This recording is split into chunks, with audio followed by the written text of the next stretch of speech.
haciendo un análisis del falso tratado de paz. Así he querido titularlo porque está la cosa muy, pero muy revuelta en cuanto a todo lo que está sucediendo últimamente.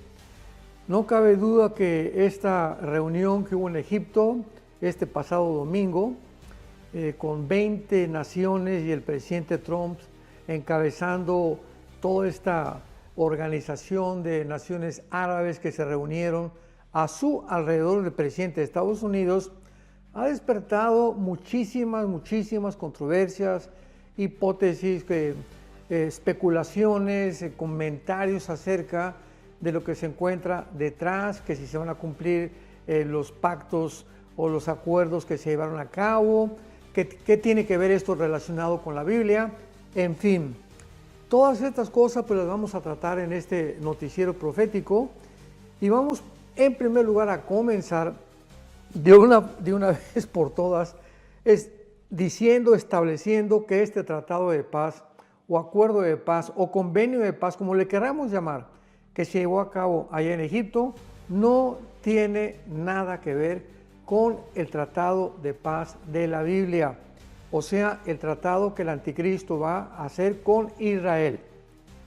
Tampoco es posible que podamos decir que el yerno de Donald Trump, Jared Kushner, que supuestamente también ya lo están especulando y mezclándolo o haciéndolo un tipo del anticristo, porque pues él es judío y pues es el yerno y está encargado de las negociaciones de su suegro Trump allá en el Medio Oriente.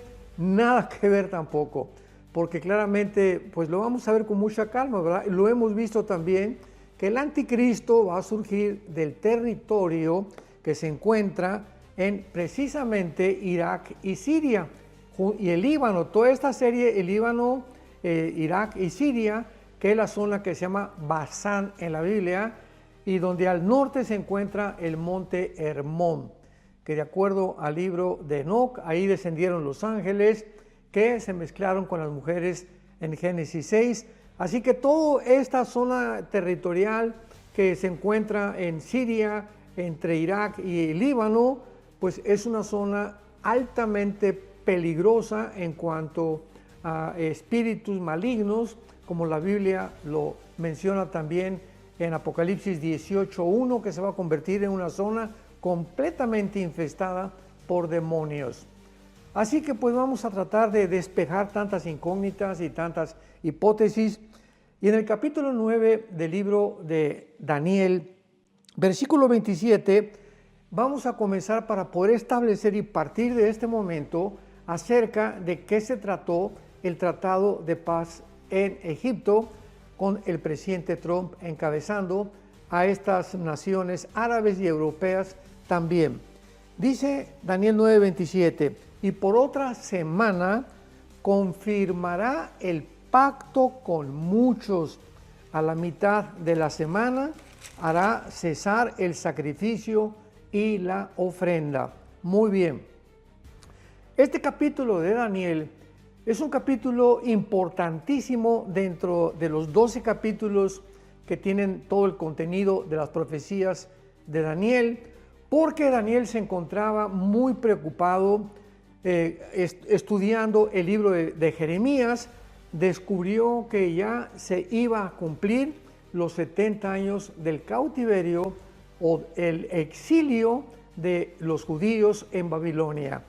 Entonces, cuando él se dio cuenta de que ya estaba a punto de cumplirse esto, recibió una carga muy grande en su corazón, pensando, bueno, ¿qué va a pasar después? Ahora que regresen todos los judíos a Israel, ¿habrá Dios acabado ya con nosotros? ¿Habrá terminado ya Dios con nosotros? Ya ese reino que mencionaron los patriarcas y los profetas ya no va a tener validez por causa del exilio y de nuestra rebelión y pecados en contra de Dios. Entonces, en medio de todo este análisis que Daniel estaba haciendo, ¿qué fue lo que hizo? Se hincó de rodillas, comenzó a orar y tuvo un ayuno de casi 3 semanas. Muy bien, durante todo este periodo de tiempo, Dios manda un ángel, al ángel Gabriel, que es el ángel mensajero de Dios. Lo manda a Daniel para explicarle claramente todo el programa que Dios tenía para la nación de Israel, para el templo judío nada más.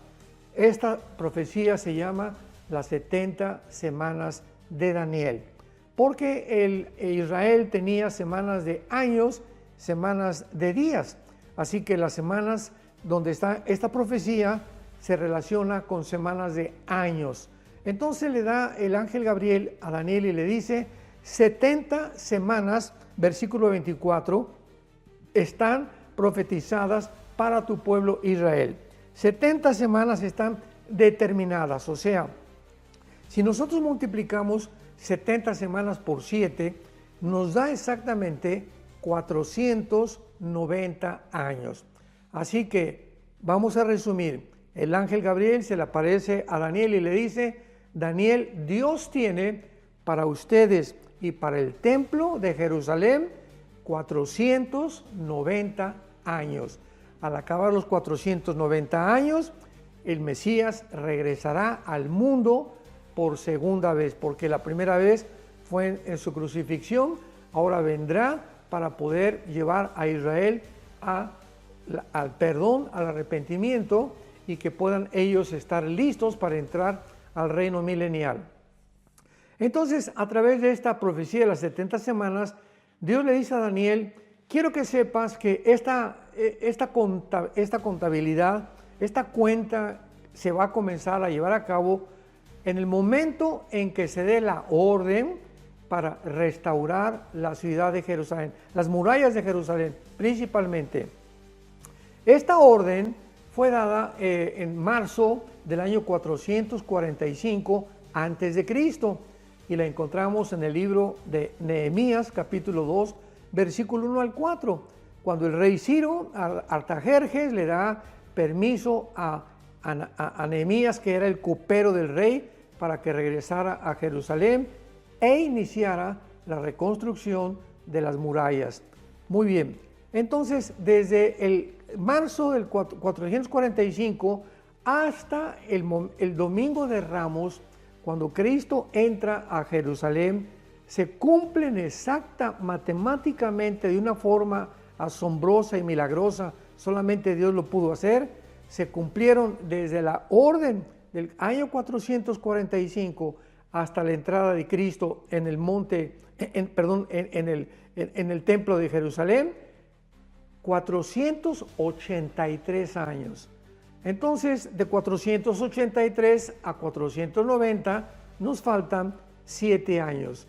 Y estos 7 años es la semana que está relacionada con el pacto o con la tribulación del anticristo que acabamos de leer. Lo vuelvo a leer otra vez, ahora sí lo pueden muchos de ustedes entender.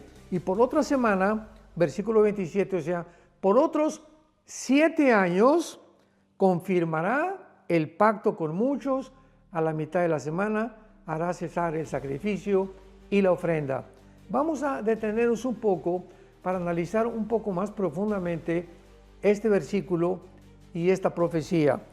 Por otra semana, o sea, por 7 años, confirmará. La palabra confirmar aquí en el hebreo es la palabra gabar, que significa establecer, casi se podría decir, establecer como una orden, o sea, implica fuerza. El anticristo va a forzar, va a establecer, va a determinar que haya 7 años para Israel, donde durante estos 7 años, aunque no se menciona la paz, se requiere, ¿verdad?, que este pacto pues sea un pacto en el que Israel sea protegido de alguna forma por el anticristo.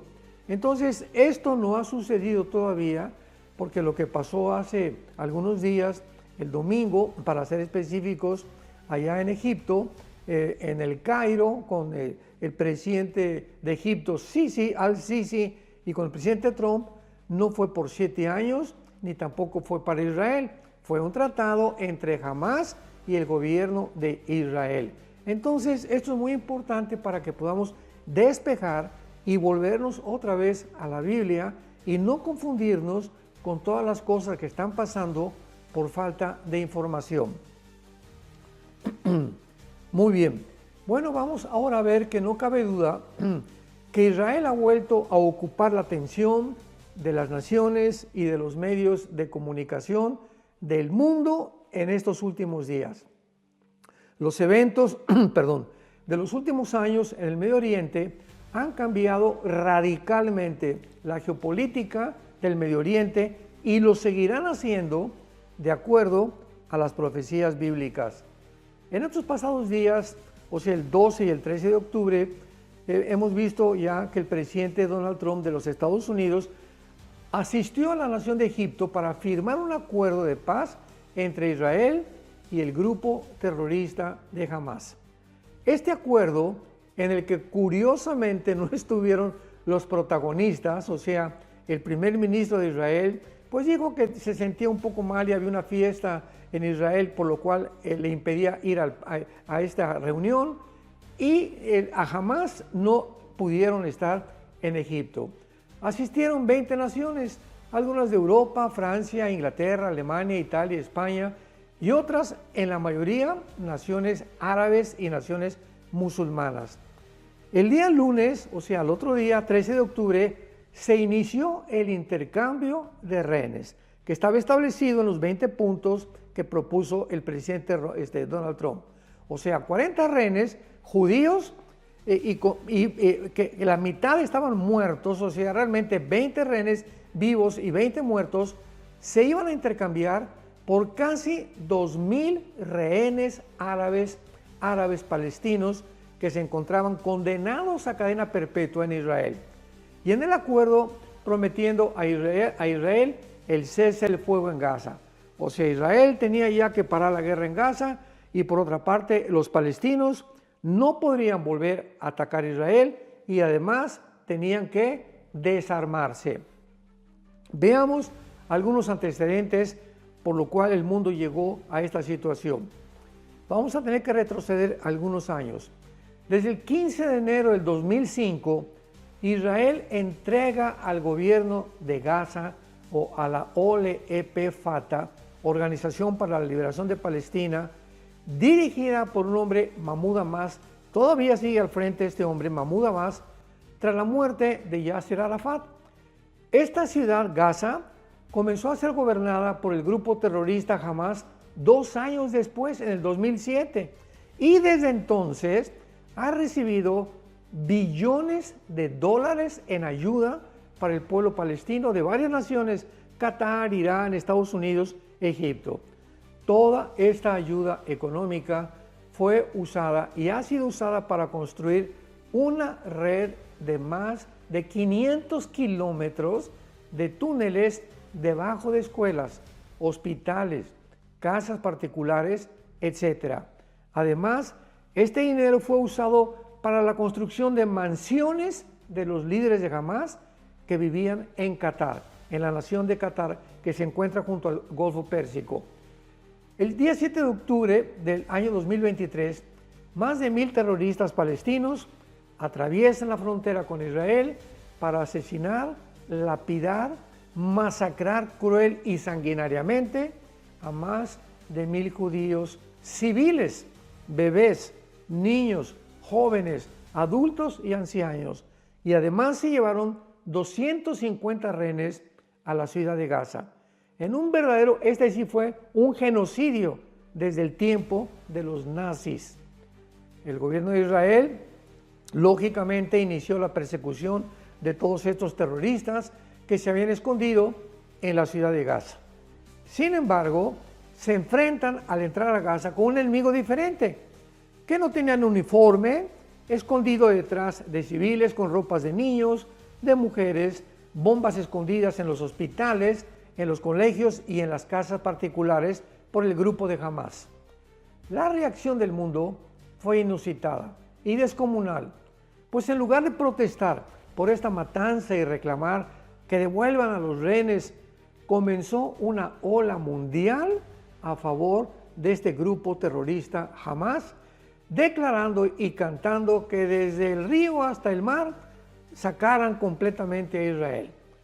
La mayoría, esto es muy importante, de las universidades de los Estados Unidos ya habían sido envenenadas por esta ideología de izquierda marxista, pro aborto, antivalores judíos cristianos y a favor de la ideología de género, mediante billones de dólares de donaciones que hizo Qatar a todas estas universidades, incluyendo Columbia de Nueva York, Harvard, Princeton, Yale, Baylor, etcétera, etcétera.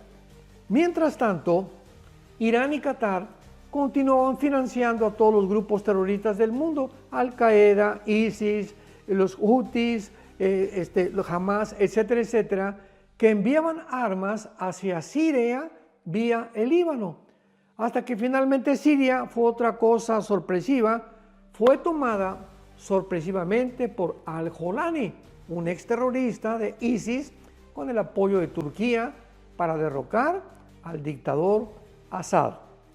Una vez detenido este envío de armas usadas contra Israel, Estados Unidos continuó la obra y llegó a Irán bombardeando varios sitios de centrifugadoras de uranio en Irán. Y llegamos a octubre del 2025 con este famoso acuerdo de paz celebrado en Egipto con la presencia de Estados Unidos y 20 naciones más. Pero antes analicemos algunos antecedentes muy raros y misteriosos de este supuesto acuerdo de paz. Veamos algunos antecedentes. Muy bien. Número 1. Qatar ha sido el centro del terrorismo internacional. Es la nación junto a Irán que ha financiado y continúa financiando y sosteniendo a todos los grupos terroristas del mundo. De manera irónica, los Estados Unidos, no lo entendemos por qué, tienen ahí en Qatar, que es la que financió el ataque del 7 de octubre, una base militar desde 1996. Número 2. Cuando Israel estaba a punto de terminar con los ayatolás de Irán, de repente Estados Unidos lo detuvo. Cuando Trump reconoció a Al-Jolani, el líder actual de Siria, como un gran hombre, el mundo se sorprendió. Número 4. Cuando el ejército de Israel estaba a punto de acabar con Hamas, de una forma muy rara también, Trump los detuvo y les dijo, ya no avancen más. Número 5. Se le ordena a Netanyahu que le pida perdón a Qatar por haber bombardeado su capital, Daja, y haber matado a 5 líderes de Hamas escondidos ahí, siendo que Qatar es el responsable de la matanza del 7 de octubre del año 2023. ¡Qué cosas tan sorprendentes y tan raras! Número 6. Se liberan a 2.000 terroristas árabes palestinos de cárceles de Israel por rehenes judíos de Gaza. Vamos a hacernos una pregunta. ¿Es ético o racional hacer esto? Ahora todos estos terroristas liberados se van a volver a preparar al regresar a Gaza para matar y secuestrar más civiles de Israel. Liberan a 20 rehenes, pero van a ser ahora cientos de muertos los que van a matar estos hombres que acaban de liberar. Ahora, otra pregunta.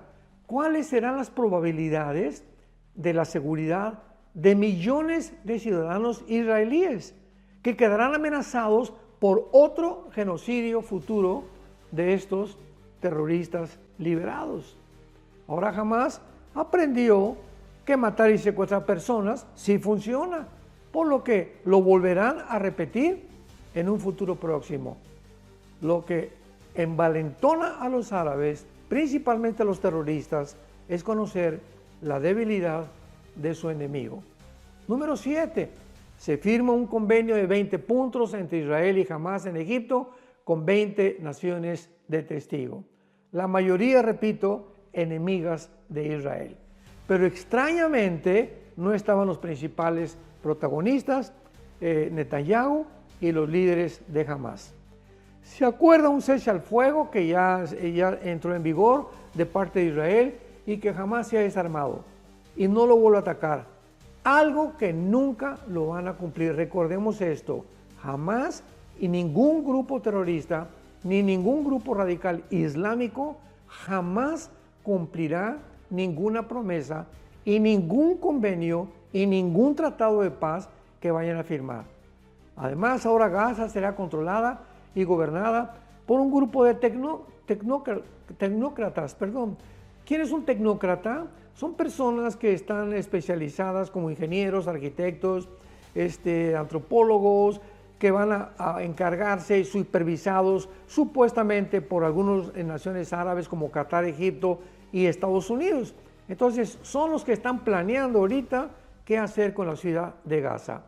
Ahora, podemos imaginarnos a un nuevo gobierno de islámicos de vecinos de Israel. Si veamos lo que hizo Hamás, imaginémonos un gobierno islámico que se forme en Gaza como vecinos de Israel. Y número 8, los terroristas islámicos radicales jamás han respetado ni respetarán nunca ningún acuerdo que se haga con los infieles.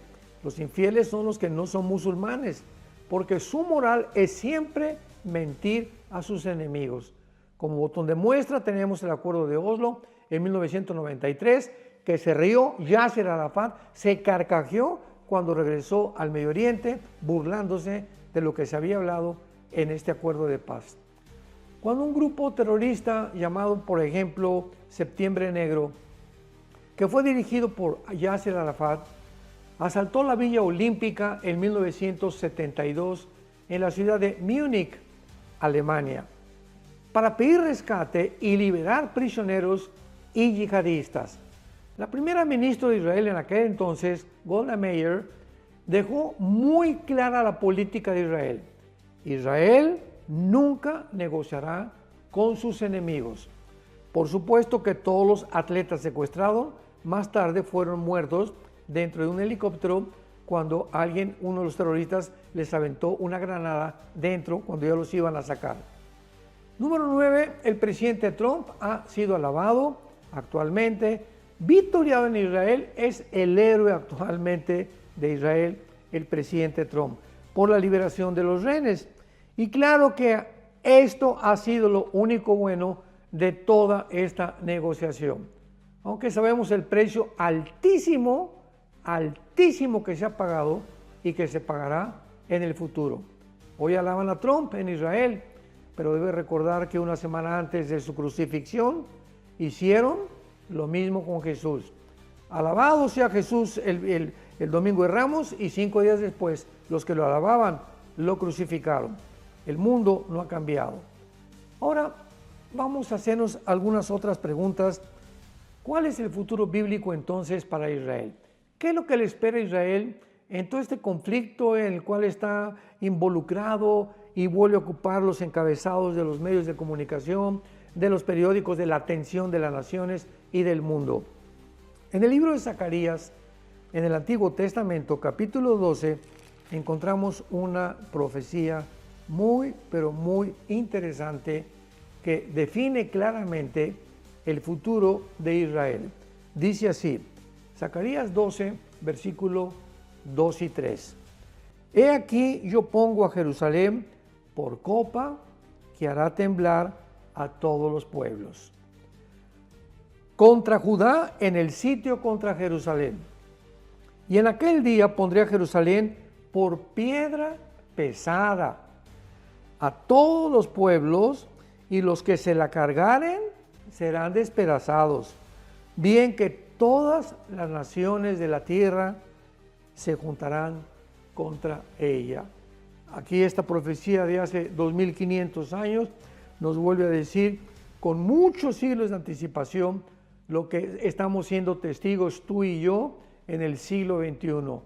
Jerusalén e Israel vuelve a ocupar una nación tan chiquita, casi del tamaño del estado de Virginia en Estados Unidos, de Nueva Jersey, otra vez el centro de las noticias del mundo entero. Todo está girando alrededor del Medio Oriente, tal como la Biblia lo profetizó. Esto es muy importante porque Israel no va a descansar de aquí a que Jesucristo regrese. El tratado que se acaba de firmar ahorita, vamos a esperar, se va a violar. De alguna forma, otra vez va a haber guerra, va a continuar siendo agredido Israel por sus enemigos, porque el mundo está ciego por este falso acuerdo de paz. Pues Israel claro que ha tenido 20 de rehenes de regreso, qué bueno emocionalmente. Es maravilloso abrazar a tu hijo que lo han tenido ahí durante 2 años en túneles, ¿verdad? Casi muertos de hambre y de sed. Pero el precio de su seguridad nacional y el peligro potencial que su misma gente enfrentará en el futuro, teniendo a sus enemigos de vecinos que han jurado desde el siglo eliminarlos, será muchísimo, pero muchísimo más grande. O sea, hay 2 responsabilidades morales. Una, todos los padres anhelamos que nuestros hijos, ¿verdad? Imaginémonos que secuestran a tu hijo, secuestran a mi hijo, pues estamos esperando abrazarlos y qué momento más glorioso, sobre todo después de 2 años que no los veían. Esta es la reacción de cualquier padre, pero la reacción de un gobierno civil, entendamos esto, somos personas inteligentes para poder discernir la realidad. Los gobiernos, ¿qué responsabilidad tienen? Proteger a sus ciudadanos. Entonces, el gobierno de Israel rescata a 20 rehenes, pero al mismo tiempo síganme con cuidado, saca a 2,000 asesinos, que son la mayoría personas con un odio, pero un odio profundo en contra de la nación de Israel, para que regresen a Gaza, para que los sigan entrenando como terroristas de Hamas o de otros grupos terroristas, y para que regresen otra vez a Israel a matar 4 o 5 veces más ciudadanos de Israel. Así que pues el gobierno, ¿verdad?, de Israel tenía esa obligación. Lo que había dicho Golda Meir, ¿verdad? Es mejor que mueran 10 a que mueran 500,000. Es mejor que muera 1 y no que mueran 50. Pero en fin, esta es la forma tan absurda, antiética de este gobierno civil que ha obrado de esta manera. Pues sí, ¿verdad? Vuelvo a repetir, la gente está feliz emocionalmente. Aquí tengo a mi hijo, a mi hija, a mi sobrino, etcétera, etcétera, sin saber lo que se les viene en el futuro, porque viene un ataque muchísimo más grande en los próximos meses o en los próximos años, otra vez en contra de esta nación que está profetizado que no va a durar los ataques hasta que Jesucristo regrese. Finalmente, la guerra, dice el profeta Joel en el capítulo 3 en el Antiguo Testamento, dice lo siguiente acerca de lo que sucederá con Israel y la razón, escuchemos esto, la razón por la cual será la tercera guerra mundial. Esto es impresionante. La Biblia nos muestra que la causa de la próxima guerra mundial, el famoso Armagedón, Ezequiel 38, 39, Zacarías capítulo 14, Apocalipsis capítulo 16, la causa será la nación de Israel. Dice Joel capítulo 3, porque aquí que en aquellos días, está hablando el final de los días, en aquel tiempo haré volver la cautividad de Judá y de Jerusalén. Reuniré a todas las naciones y las haré descender al valle de Josafat, que es el valle del Megido, ahí en Israel. Y allí entraré en juicio con ellas a causa de mi pueblo Israel, mi heredad. Escuchemos lo que dice Dios, a quien ellas esparcieron entre las naciones y repartieron mi tierra.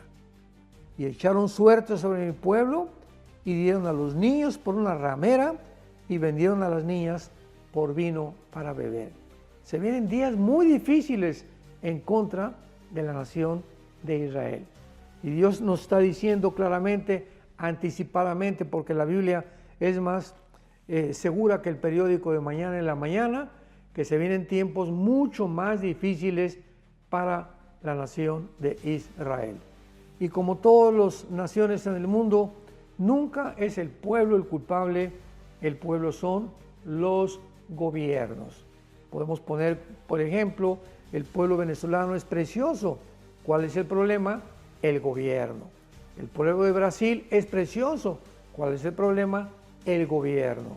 El pueblo cubano es precioso. ¿Cuál es el problema? El gobierno. Y así vemos que en todos los lados, igual que en Europa o que en África o que en el continente americano, los gobiernos se han corrompido. Y lo mismo le ha pasado al gobierno de Israel. No se puede negar que el gobierno de Israel está corrompido también. Pero esto no significa que el pueblo, cuando hablamos de Israel o apoyamos a Israel, estamos apoyando el derecho que Israel tiene de su tierra bíblicamente. Entonces hay que tener que diferenciar entre el gobierno y el pueblo. Cuando estamos a favor de Venezuela, no es a favor del gobierno de Venezuela. Estamos a favor del pueblo venezolano que se ha liberado. Y pasó lo mismo en Gaza, nada más que se tergiversó completamente por el odio antisemita del mundo. ¿Cuál es el problema de Gaza? Los gazatíes, los habitantes de esta región junto al mar Mediterráneo, pues la mayoría, ¿verdad?, quieren comer, quieren trabajar, etcétera, etcétera. ¿Cuál es el problema de Gaza? El gobierno que tienen. ¿Qué gobierno tienen? Un grupo terrorista llamado Hamas, que ha usado el dinero que le han mandado de Qatar, de Egipto, de Estados Unidos, billones de dólares para la ayuda, para los hospitales, para gimnasios, para escuelas, para comida, que este gobierno de Hamas, de terroristas, lo usaron para construir 500 kilómetros de túneles debajo de escuelas, debajo de hospitales, debajo de casas particulares, bombas en las casas particulares, principalmente donde había familias con niños, para usarlos como escudos humanos.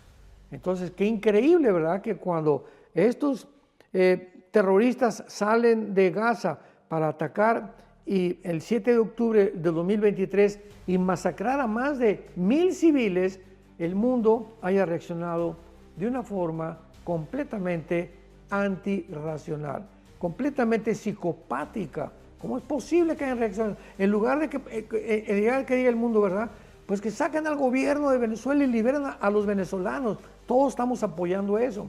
Que acabe el gobierno de Cuba y que liberen a los cubanos. Todos estamos a favor de eso. Entonces todos deberían haber hecho lo mismo. Que saquen al grupo de Hamas y que liberen a los gazatíes de este gobierno que los está oprimiendo, que los está matando y usándolo como escudos humanos. Pero no reaccionó hacia el mundo. Favorecieron al grupo terrorista. No, es que Gaza, etcétera, etcétera, y jamás y con banderas de Palestina, en lugar de decir que liberen a los gazatíes o a los árabes palestinos de este grupo terrorista, comenzaron a exaltar y a favorecer y a victoriar al grupo terrorista que los tiene oprimidos. Así está el mundo de loco, damas y caballeros. Vivimos un mundo muy confundido, un mundo que está a punto de ser ya completamente deshecho, degradado por bombas atómicas y por todo lo que se viene en la tribulación, y le damos gracias a Dios que nosotros ya no nos vamos a encontrar aquí. Así que tenemos que orar hoy más que nunca, tener los sentidos espirituales completamente abiertos, abrir las parabólicas de nuestra mente para poder entender qué es el plan de Dios, quiénes están de un lado, quiénes están del otro. No emitir opiniones o con un amarillismo profético que sale simplemente para tener seguidores o para poder favorecer la opinión pública. De ninguna manera. Somos hijos de Dios, somos hijas de Dios y tenemos la responsabilidad moral de poder discernir entre el bien y entre el mal. Orar por nuestros gobernantes. Tenemos que orar por Israel, por la paz de Jerusalén. Tenemos que orar también por los habitantes de Gaza, por los habitantes de Egipto, por los habitantes del mundo entero y por los gobiernos también, porque 1 Timoteo capítulo 2 así nos los ordena. Así que tengamos paciencia hasta que venga el Señor, y el Dios de paz, el Dios y Padre de Jesucristo nuestro Señor, el gran pastor de las ovejas, por el pacto de sangre sempiterno, nos haga favoreciéndonos para que podamos hacer siempre las cosas agradables que son delante de Él, para que en su venida seamos hallados irreprensibles. Que Dios los bendiga.